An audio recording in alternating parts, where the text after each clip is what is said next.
Johnson Panjaitan, selaku kuasa hukum Brigadir J menyoroti penanganan kasus yang menyeret Irjen Verdi Sambo yang dianggap jalan di tempat. Johnson menyatakan, penanganan kasus tersebut sedikitnya berjalan di 2 trek.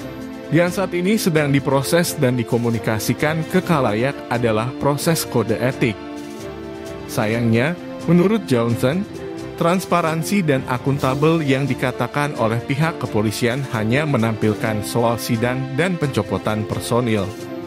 Apalagi tindakan pembunuhan berencana itu dilakukan oleh polisi. Johnson juga menyoroti istri Brigjen Hendra Kurniawan, Karo Paminal Propampori, Salisyah, yang beberapa waktu belakangan aktif melakukan pembelaan untuk suami. Secara substansial, masalah dalam kasus ini ada 2. Yang satu mengenai pelanggaran pasal 340 pidana dan kedua yakni bagaimana institusi ini terutama yang berhubungan dengan kasus. Menurut Johnson, 2 benda penting itu hilang karena adanya tindak menghalang-halangi penanganan hukum. Uji kebohongan langkah tak perlu lebih jauh, ia menerangkan. Secara resmi baru kasus ini masuk pelimpahan tahap pertama dan berlama-lama. Tidak sesuai dengan apa yang ia dengar. Dari yang awalnya ditarget kelar 17 Agustus 2022 kemudian mundur menjadi Oktober 2022. Tambah lagi, ada uji kebohongan kepada sejumlah tersangka. Padahal, semua pihak sudah tahu kebohongan yang dilakukan oleh Sambo, PC, dan teman-temannya. Jaringan pembela PC disebut Johnson juga terhitung profesional dalam keterlibatan masing-masing. Mulai dari psikolog, aktivis, kuasa hukum menurutnya, pembelaan bagi PC yang sangat terorganisasi itu tidak terungkap teknik pengorganisasiannya.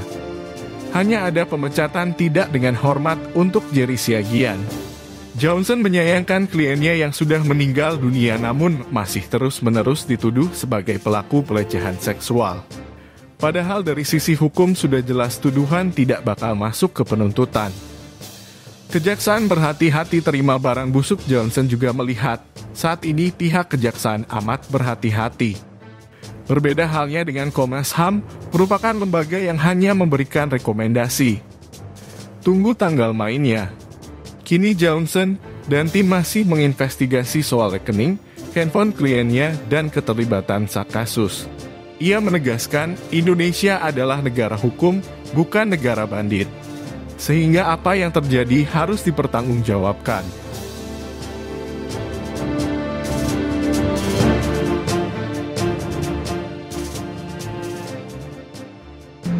Kasus tewasnya Brigadir Joshua Huta Barat yang diduga dilakukan oleh atasannya ex-Kadif Propam Verdi Sambo, menurut pengacara keluarga almarhum Brigadir Joshua, Johnson Panjaitan, jalan di tempat dan seolah ada yang hendak ditutup kembali.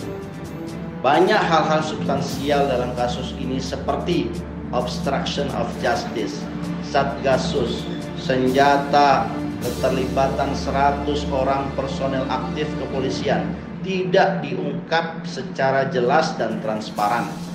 Tapi justru tiba-tiba yang muncul adalah uji kebohongan atau lie detector yang merupakan hal yang tidak substansial dalam penanganan dan pengungkapan kasus ini. Hal tersebut tidak pro justisia dalam kasus ini.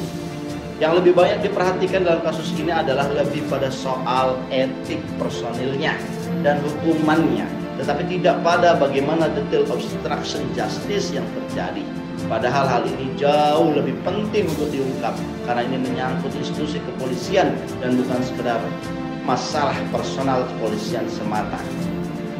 Masalah Satgasus yang sebelumnya sudah dibubarkan oleh Kapolri juga akhirnya tidak banyak diungkap sejauh ini. Padahal posisi Verdi Sambo sebagai Kadif Propam dan merangkap sebagai Ketua Satgasus ini penting sekali diungkap ke publik tentang sejauh mana peran dan keterlibatan Satgasus dalam kasus ini. Begitupun nantinya akan bisa diungkap sejauh mana aktivitas Satgasus selama ini. Belum ditahannya istri Verdi Sambo, Putri Chandrawati, yang padahal adalah tersangka utama dalam dugaan pembunuhan rencana, serta tidak jelasnya nama 3 Kapolda yang disebut hasil investigasi Tempo juga menjadi pertanyaan-pertanyaan publik tentang kasus ini. Apakah pernyataan Presiden dan Kapolri yang meminta agar kasus ini dibuka seterang-terangnya hanyalah lip service belaka?